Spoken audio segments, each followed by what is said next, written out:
Nakagamit ka na ba ng mabilis na wheelset or nakagamit ka na ng full carbon na wheelset?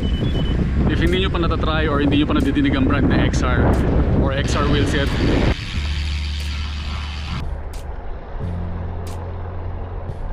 what I have here is the 2025 Exar DB508 Ultra. At ito ang pag-uusapan natin sa vlog na to. Anong meron sa kanya, ano yung specs niya, at bakit gusto ko itong wheelset na to. Let's go! Hello everyone! Welcome sa ating vlog. For this video, this is what we're going to talk about on this vlog. Mag-unboxing tayo. Ipapakita ko sa inyo kung ano yung bagong specs at ano yung latest na offering from Exar. So the Exar wheelset is from Majin, sa mga hindi nakakaalam. And anong meron sa kanya, anong bago sa kanya, ito yung magiging wheelset natin for the 2025 season. So ito yung gagamitin natin. For now, we're going to do the unboxing video. Gusto ko makita nyo kung ano yung experience na merong bagong wheelset na full carbon, and for the specs, papakita ko rin lahat yan mamaya. So let's now proceed with the unboxing. Ito yung box kapag binili nyo yung wheelset. So let's now unbox the front wheel. Kita nyo naman, safe na safe yung packaging niya. This package came all the way from China and wala naman naging problema. Fully padded yung packaging niya, kaya wala tayong worries na madadamage or masisira yung wheelset nyo during the transit. As you can see, napaka-konti ng paint na ginamit sa kanya. So this is almost paintless. And let's try to check the hub sound kung ano yung tunog niya.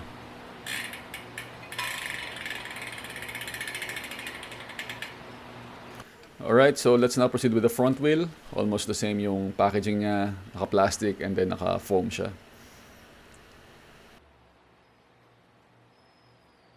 Now, this is what included. Dalawang 700C na tube na TPU.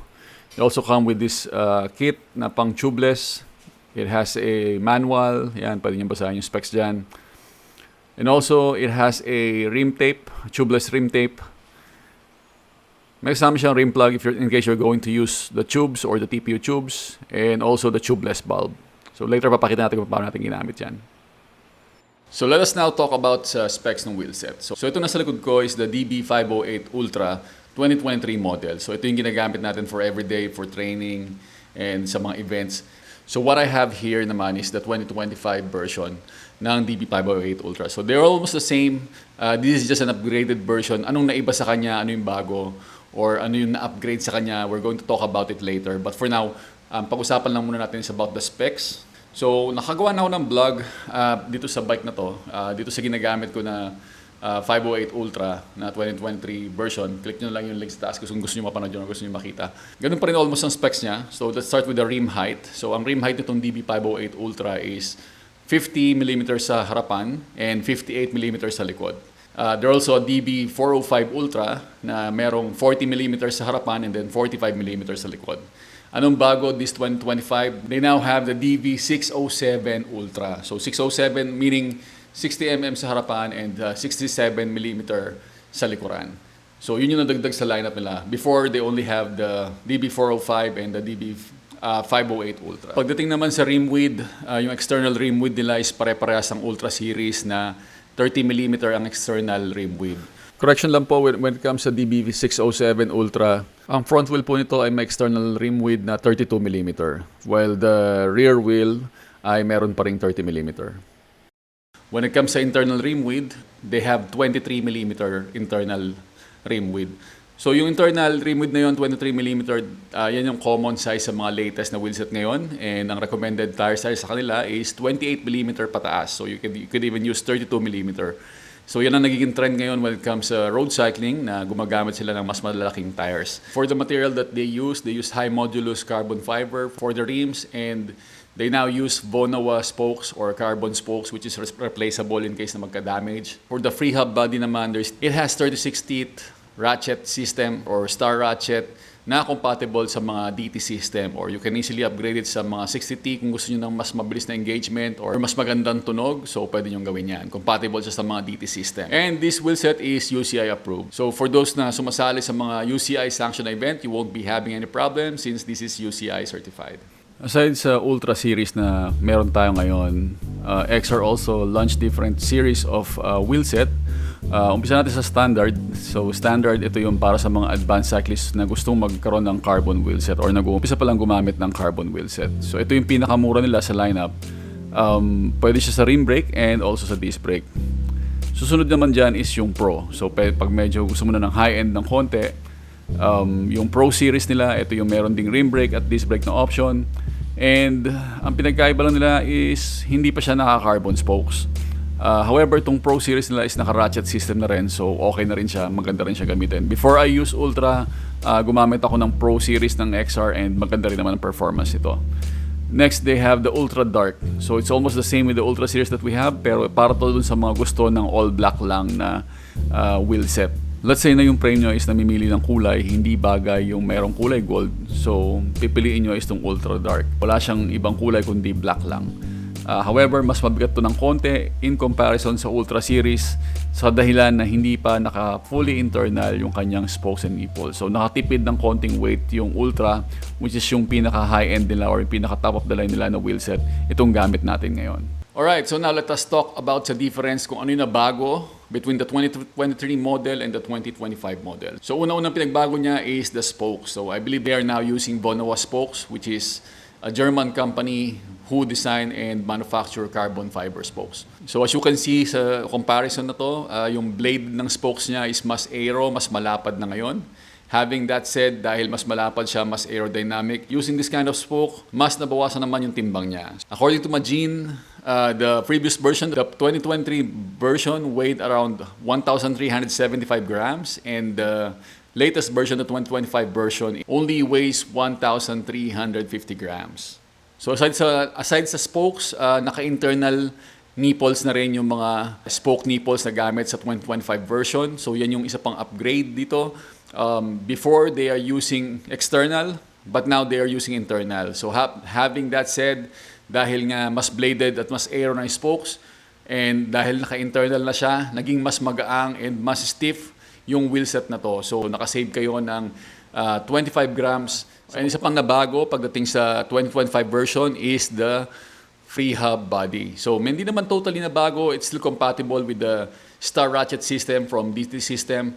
The 2025 version has now a flat wire spring. So instead of the regular coil spring na nakukuha natin sa mga wheelset or nakalagay sa mga wheelset, it has now the latest flat wire spring. So flat na siya. So parang mas maganda rin yung performance ito. Usually, you can get this as an upgrade, but if you're going to get the 2025 version, yan na yung kasama and kumbaga upgrade na rin yan automatic. You don't have to buy it separately. Okay, so we're here at Supreme Bikes Bardana. Dito natin kakabit yung wheelset. Ito yung DB508 Ultra na latest model 2025. Before natin ikabit, papakita ko muna sa inyo yung actual weight niya.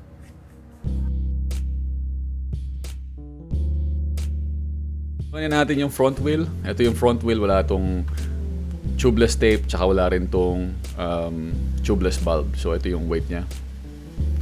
So it's 609 grams for the front wheel. Ngayon naman yung likod, timbangin natin. It's 745 grams para sa rear wheel. Ngayon, pagsamahin natin dalawa, ang total niya is 1,354 grams para sa front and rear na wheelset. So like what I mentioned earlier, it already come with the tubeless kit. Like may kasama siyang rim tape, tubeless bulb, and if you're going to use tubes, may kasama na rin siyang dalawang Exar TPU inner tubes. But ang gagawin natin ngayon is complete tubeless setup. So gagamitin natin yung rim tape na kasama. And by the way, if you're going to use tubes, meron siyang kasamang rim plug na pwede nyo gamitin na I think mas magaang siya kaysa sa rim tape.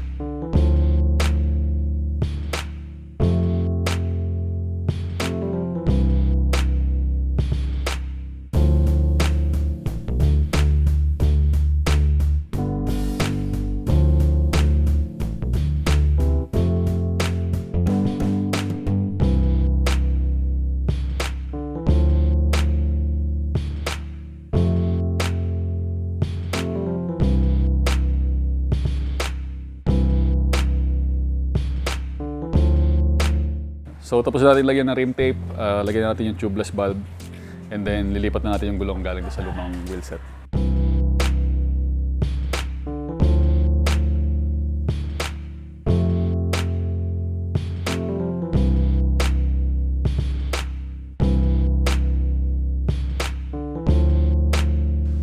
Alright guys, so ginamit ko yung wheelset kanina umaga, and here are my thoughts about it. So this is one of the best wheelset your money can buy. So ando na lahat. Full carbon, carbon spokes, ceramic bearings, ratchet system. So lahat nasa kanya na. I think this is what most professional cyclists use, and tatapat talaga to sa bigger brand and sa mga mas mahal pang brand, mamahalin pang brand. Personally, for me, gustong-gusto ko yung performance yan. And this is my preferred wheelset na gamitin. Do you need it? The question, kung kailangan nyo ba siya? If you want the best performance for your bicycle, or kung gusto nyo pinakamagandang upgrade na mabibili nyo sa market, if you're going to buy this kind of wheels, or this Exar DB series, or Pro series, or even the black ones, or even yung cheaper version nila, you will get a lot of improvements sa performance ng bike nyo. Whether you're using a full carbon fiber or aluminum or steel, if you're going to use high quality wheels, magkakaroon ng magandang performance yung bike nyo regardless kung anong bike yung gamit. So what will you expect sa ganitong klaseng wheelset? Of course, number one, you'll get faster. Mas magiging mabilis ka. Dahil stiff yung carbon fiber spokes, napaka-responsive niya. Yung power transfer nyo, pag pumadya kayo, mabilis malilipat sa gulong, so you will definitely feel na mas madaling pumadyak. Ang maganda sa ganitong klaseng upgrade for the wheelset is once na nilagay nyo yung wheelset na binili nyo, instantly mararamdaman nyo yung difference. Like this wheelset is top-notch. Pwede siyang sumabay sa mga mas mahal pang brand, pero ito rin naman yung specs na makukuha nyo dun sa mga yon. And personally, ito yung choice ko na wheelset. And I've been using it for the past year. Wala akong naging problema, wala akong naging issues. So, nag-ride ako kanina, tinest ko siya. Unfortunately, yung GoPro natin nag-give up na. That should be part of the vlog, yung riding experience. But, yeah, sorry kung hindi natin nakagamit yung mga footage sa GoPro. I think napaka-underrated ng brand na Exar kasi napakaganda ng quality na nakukuha nyo. If you're going to ask me and some pro cyclists, I believe here in the Philippines, ginagamit to ng Team Go for Gold as their official wheelset. Okay na okay yung performance niya. So for me, ito na yung gagamitin natin. Gagamitin natin ito sa mga ride na parating. I'll give you an in-depth review or more feedback kapag nagka-problema ba tayo or naging maganda yung performance natin. So I'll keep you guys posted. Thank you everyone for watching. If you want to know where to get this wheelset, I'll put a link on the description.